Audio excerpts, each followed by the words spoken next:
Hello friends. तो आज के वीडियो में हम देखेंगे कि कस्टम फ़ॉन्ट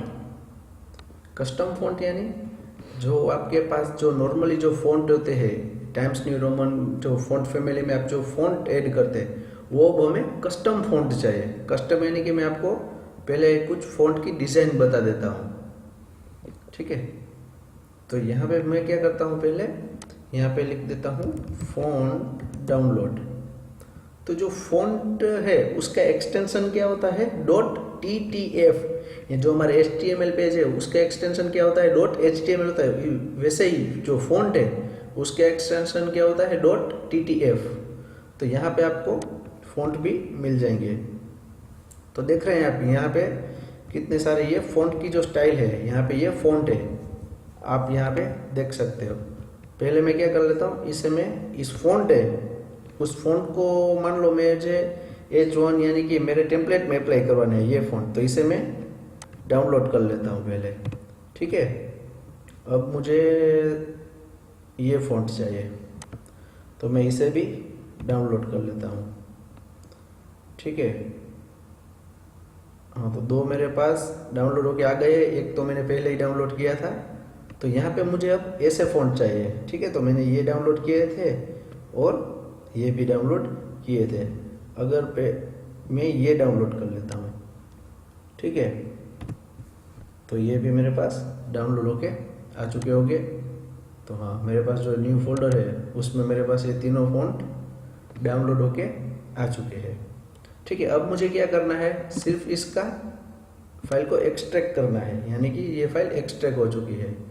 अब मुझे इसको भी एक्सट्रैक्ट करना है, तो ये भी एक्सट्रैक्ट हो चुकी है और इसको भी एक्सट्रैक्ट करना है, तो ये भी एक्सट्रैक्ट हो चुकी है। अब इस तीनों फोल्डर के अंदर जो TTF फाइल है उसका एक्सटेंशन होगा .ttf।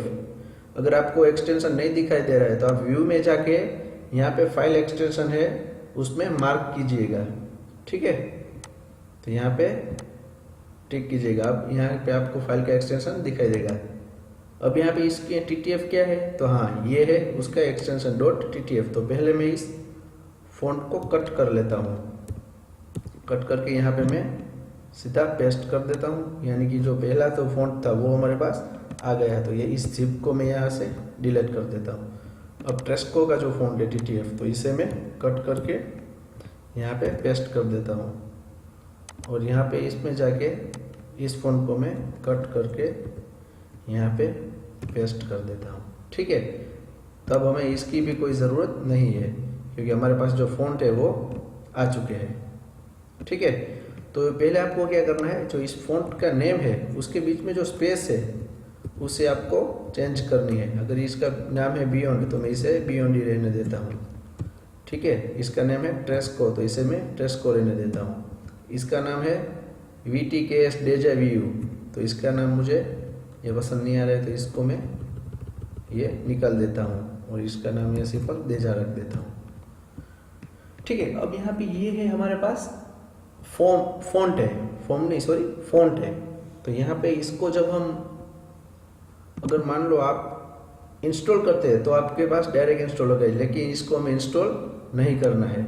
अब इस फ़ॉन्ट को हमारे पास एक ही फाइल में हमें अप्लाई करना है। तो इस फ़ॉन्ट को मैं यहाँ से कट करके यहाँ पे एक फ़ोल्डर बना लेता हूँ। फोल्डर का मैं नेम दे देता हूँ फ़ॉन्ट्स के अंदर मैं यहाँ पे इसे रख देता हूँ। अगर इस फोल्डर के पास ही मैं अपनी HTML फाइल बनाता हूँ। पहले मैं क्या करता हूँ, HTML फाइल बना लेता हूँ। इसका बाय डिफ़ॉल्ट मैं नेम रख देता हूँ HTML.index.html, ठीक है। अब इस फाइल को मैं एडिट कर लेता हूँ, सेव हो चुकी है। अब यहाँ पे इसे मैं रन कर देता हूँ पहले, ठीक है। तो हमारे पास ये फाइल रन हो चुकी है। तो यहाँ पे मैं HTML का स्ट्रक्चर तैयार कर लेता हूँ और इसको टैब लगा के यहाँ पे अब मैं लिख देता हूँ कस्टम फ़ॉन्ट्स। अब यहाँ पे मेरे पास मुझे कस्टम फ़ॉन्ट कैसे ऐड करवाना है, तो जो वो फ़ॉन्ट थे उसकी जो पैटर्न थी वो कुछ अलग थी, वो यहाँ पे मुझे मेरे HTML फाइल में चाहिए वो कस्टम फ़ॉन्ट, ठीक है। तो यहाँ पे मैं H1 में लिख देता हूँ, यहाँ पे मैं H1 में लिख देता हूँ हिंदी ट्यूटोरियल, ठीक है। तो यहाँ पे मैं हिंदी ट्यूटोरियल लिख देता हूँ और यहाँ पे ये फाइल को मैं रन करवा लेता हूँ। तो यहाँ पे हिंदी ट्यूटोरियल आ चुका है। अब जो वो फॉन्ट की जो स्टाइल थी वो स्टाइल मुझे यहाँ पे चाहिए, ठीक है। तो मुझे क्या करना पड़ेगा, उस फॉन्ट को मुझे यहाँ पे CSS के थ्रू ले आना पड़ेगा, यानी कि मैं स्टाइल के अंदर इंटरनल CSS में मैं वो उस फॉन्ट को गेट करवा लेता हूँ। तो वो फॉन्ट को गेट करने के लिए पहले हमें क्या लिखना है, @font dash face और कर्ली ब्रैकेट के अंदर हमें जो लिखना है वो लिखेंगे। अब पहले फॉन्ट को गेट करवाना है। गेट करने से पहले हमें फॉन्ट फैमिली यानी कि उसका जो नया फॉन्ट हम गेट करवाएंगे उसका हमें नेम देना पड़ेगा, ठीक है। तो इसका मैं नेम देता हूँ हिंदी। फॉन्ट का नेम है उसको मैं नेम क्या दे देता हूँ, हिंदी दे देता हूँ, ठीक है। तो हिंदी जाके उसके नीचे मैं यहाँ पे लिखूंगा SRC यानी कि सोर्स के बाद में उसको URL में ले लूँगा, URL और यहाँ पे डबल कोट के अंदर, ठीक है। तो यहाँ पे डबल कोट के अंदर मुझे क्या लेना होगा, तो ये जो हमारा फॉन्ट्स है, फॉन्ट्स के अंदर मान लो ये पहला है बियॉन्ड। तो इस बियॉन्ड को मैंने उसका नेम कॉपी कर लेता हूँ और यहाँ पे पहले लिख देता हूँ फॉन्ट्स स्लैश देके मैं यहाँ पे उसका जो नेम है उसे मैं पेस्ट कर देता हूँ। यानी कि जो हमारे पास जो ये बियॉन्ड फॉन्ट आ रहा है वो इस फोल्डर के अंदर है, ये बियॉन्ड फॉन्ट है, वो उस फॉन्ट को हमने नाम क्या दे दिया है, हिंदी, ठीक है। तो हमारे पास ये अब फॉन्ट आ चुका है और यहाँ पे एंटर दे के मैं H1 में उसे अप्लाई करवाता हूँ। जो H1 है उसमें मैं फॉन्ट फैमिली में जब हिंदी लिखूंगा तो मैंने जो बाय डिफ़ॉल्ट जो यहाँ पे इस फॉन्ट का नेम दिया था वो मैं यहाँ पे मुझे लिखना होगा, ठीक है। अब यहाँ जाके मैं रिफ्रेश करता हूँ तो मेरे पास वो फॉन्ट आ गए हैं, ठीक है। अगर मान लो मुझे दूसरा चाहिए, दूसरा वाला फॉन्ट, तो इसे मैं कॉपी कर लेता हूँ। पहले इसे मैं कॉपी करके यहाँ पे एंटर लगा के फॉन्ट फेस एक बार और फॉन्ट फेस दूसरी बार दे देता हूँ, ठीक है। अब मुझे क्या करना है, उस फॉन्ट के नेम सिर्फ चेंज करना है। अगर इसको मैं रख देता हूँ फॉन्ट हिंदी 1 नहीं रखूँगा, हिंदी रख देता हूँ हिंदी 1, इसको मैं नेम दे देता हूँ हिंदी 2, ठीक है। आपको जो नेम देना चाहिए वो नेम आप दे सकते हो, ठीक है। क्योंकि जो इस फॉन्ट का है वो हमने पहले नेम दिया है, उसके बाद इस फॉन्ट को गेट करवाया है सिंपल एक सोर्स और URL से, ठीक है। तो अब मुझे क्या करना है, इसका जो नेम है वो ओरिजिनल में नेम दे देता हूँ। उसका नेम मैंने रखा है बियॉन्ड। तो दूसरा में हमें कौन सा फॉन्ट चाहिए, दूसरा हमें चाहिए ये देजा। इसे मैं कॉपी कर लेता हूँ। अगर आप यहाँ पे जो भी नाम रखोगे आपको इधर वो रखना है तो ठीक है, वरना आपकी जो मर्जी है, ठीक है। तो इसको मैं देजा ही रख देता हूँ, ठीक है। इसे मैं सेव कर लेता हूँ और यहाँ पे जो ये तीसरा है इसे मैं कंट्रोल कॉपी कर लेता हूँ, ठीक है। अब यहाँ पे इसे मैं यहाँ से ट्रेस को कर देता हूँ और इस नेम है वो नेम भी मैं वही रख देता हूँ, ठीक है। अब कॉपी करके यहाँ पे जो इसका नेम है वो नेम रख देता हूँ। ये कोई आपको मैं फोर्सफुली नहीं बोल रहा हूँ कि आप वही नेम रखिए, क्योंकि आपको ये पता चल सके इसलिए आपको वही नेम रखना चाहिए, ठीक है। अब यहाँ पे जो मेरे H1 है उसमें कौन सा फॉन्ट फैमिली है मेरे पास, हिंदी है। तो हिंदी तो हमने यहाँ से निकाल दिया तो ये हिंदी वर्क नहीं करेगा, ठीक है।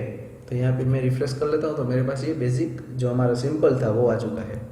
अब यहाँ पे मैं लिखूंगा बियॉन्ड, यानी कि मैं लिखूंगा बियॉन्ड लिखूंगा तो कौन सा फॉन्ट आएगा, ये पहला वाला था वो आएगा, ठीक है। इसे सेव करके रिफ्रेश करता हूँ तो ये बियॉन्ड भी आ चुका है। अब दूसरा कौन सा है, तो मान लो ये है देजा, तो इसे सेव करके रिफ्रेश करता हूँ तो वो देजा है वो आ जाएगा, यानी कि ये थोड़ा छोटा दिखाई दे रहा है इसलिए मैं जूम करता हूँ, ठीक है। तो ये आ चुका है। अब मुझे कौन से फॉन्ट चाहिए, जो तीसरा है उसका नाम क्या है, ट्रेसको, ठीक है। इसका नाम है ट्रेसको, तो इसे मैं ट्रेसको को भी दिखा देता हूँ। तो आपके सामने ये ट्रेसको भी आ चुका है, ठीक है। तो यहाँ से ट्रेसको जब लिखते हैं तो ये फॉन्ट गेट कर लेता है, जब हम देजा लिखते हैं तो ये गेट कर लेता है, और बियॉन्ड लिखते हैं तो ये पहले आपको क्या करना है, @font_face लिखना है। उसके बाद ये जब @font_face है वो एक मेथड है जो कि आपको ये कस्टम फॉन्ट सप्लाई में यूज होती है, ठीक है। तो पहले उस फॉन्ट का नेम देना है और उसके बाद इसको सोर्स के एट्रीब्यूट से यूआरएल में उसे गेट करवाना है, ठीक है। तो यहाँ से आपको जो आपने नेम दिया है वो नेम आप यहाँ पे H1 में भी यूज़ कर सकते हैं। अगर आपके पास जो भी टैग हो, आपको जो जिस टैग में यूज़ करना है वहाँ पे आप यूज़ कर सकते हैं। तो ये था हमारा कस्टम फॉन्ट, यानी कि जो कुछ अलग फॉन्ट है उसे हम कैसे यूज़ कर सकते हैं हमारे टेम्पलेट में, ठीक है। तो अगले वीडियो में मिलते हैं। मेरे चैनल को सब्सक्राइब, लाइक और शेयर करना मत भूलिएगा, ठीक है। Take care, bye friends.